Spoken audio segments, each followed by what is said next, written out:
ಆಶೀರ್ವಾದದಿಂದ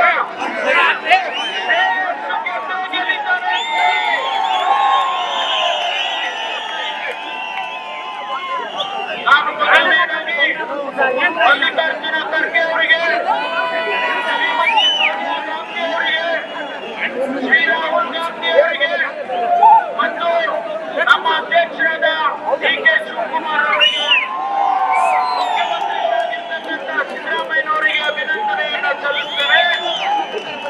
ಕಾರಣ ಶ್ರೇಯಸ್ ಪಟೇಲ್ರನ್ನ ಆಯ್ಕೆ ಮಾಡಿಕೊಂಡಿರ್ತಕ್ಕಂಥದ್ದು. ಈ ದೇಶದಲ್ಲಿ ಧರ್ಮ ಒಂದು ಕಡೆ ಕಾಂಗ್ರೆಸ್ ಪಕ್ಷ ಈ ದೇಶವನ್ನ ಧರ್ಮದಿಂದ ಶಾಂತಿಯಿಂದ ಕಟ್ಟಿರ್ತಕ್ಕಂಥದ್ದು ಒಂದು ಕಡೆ ಆದ್ರೆ, ಅದೇ ದಾರಿಯಲ್ಲಿ 10 ವರ್ಷದಿಂದ ಈ ದೇಶವನ್ನ ನಡೆಸಿರ್ತಕ್ಕಂಥ ಭಾರತೀಯ ಜನತಾ ಪಾರ್ಟಿ ಒಂದು ಕಡೆ ಇದೆ. ಈ ದೇಶದಲ್ಲಿ ಬಾಬಾ ಸಾಹೇಬ್ ಅಂಬೇಡ್ಕರ್ ಅವರು ಸಂವಿಧಾನವನ್ನು ಕೊಟ್ಟಿದ್ದಾರೆ.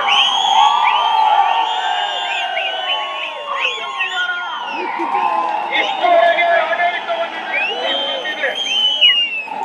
ಆ ಸಂವಿಧಾನವನ್ನು ಉಳಿಸಬೇಕಾದ್ರೆ, ಪ್ರಜಾಪ್ರಭುತ್ವವನ್ನು ಈ ದೇಶದಲ್ಲಿ ಉಳಿಸಬೇಕಾದ್ರೆ ಕಾಂಗ್ರೆಸ್ ಪಕ್ಷ ಅನಿವಾರ್ಯ ಅನ್ನೋದನ್ನ ಇವತ್ತು ತಾವು ಅರ್ಥ ಮಾಡ್ಕೋಬೇಕು. ಅದಕ್ಕಾಗಿ ಇವತ್ತು ಯುವಕರಂತ ಶ್ರೇಷ್ಠ ಯುವಕರನ್ನ ಕಾಂಗ್ರೆಸ್ ಪಕ್ಷ,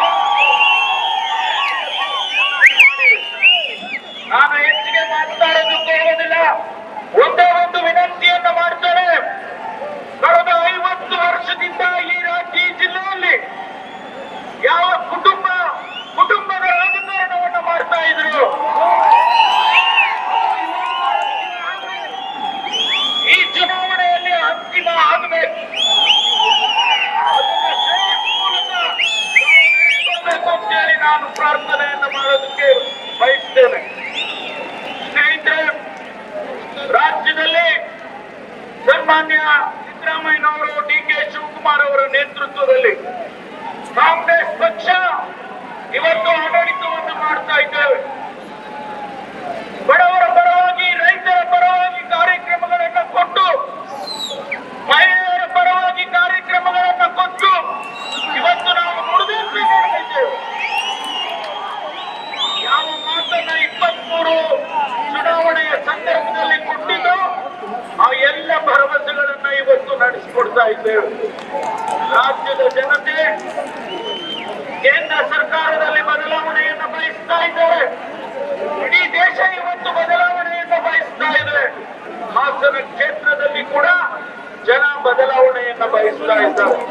ಅದಕ್ಕಾಗಿ ಇವತ್ತು ಇದೇ ಸಾಕ್ಷಿ, ಇಷ್ಟು ಜನ ಇವತ್ತು ಸೇರಿರ್ತಕ್ಕಂಥದ್ದೇ ಈ ಬದಲಾವಣೆಯ ಸಾಕ್ಷಿ ಅಂತೇಳಿ ನಾನು ಇವತ್ತು ಹೇಳೋದಕ್ಕೆ ಬಯಸ್ತೇನೆ.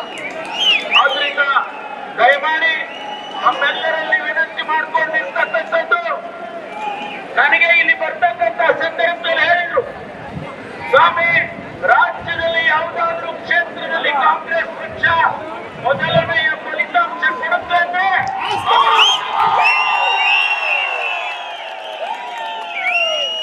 ನಾವು ನಡೆಸ್ಕೊಡ್ಬೇಕು ಅಂತೇಳಿ ನಿಮ್ಮಲ್ಲಿ ನಾನು ವಿನಂತಿಯನ್ನು ಮಾಡಿಕೊಂಡು ನಮ್ಮೆಲ್ಲರಿಗೂ ನನ್ನ ಹೃತ್ಪೂರ್ವಕವಾದ ನಮಸ್ಕಾರಗಳನ್ನು ಹೇಳಿ ನನ್ನ ಮಾತು ಮುಗಿಸ್ತೇನೆ.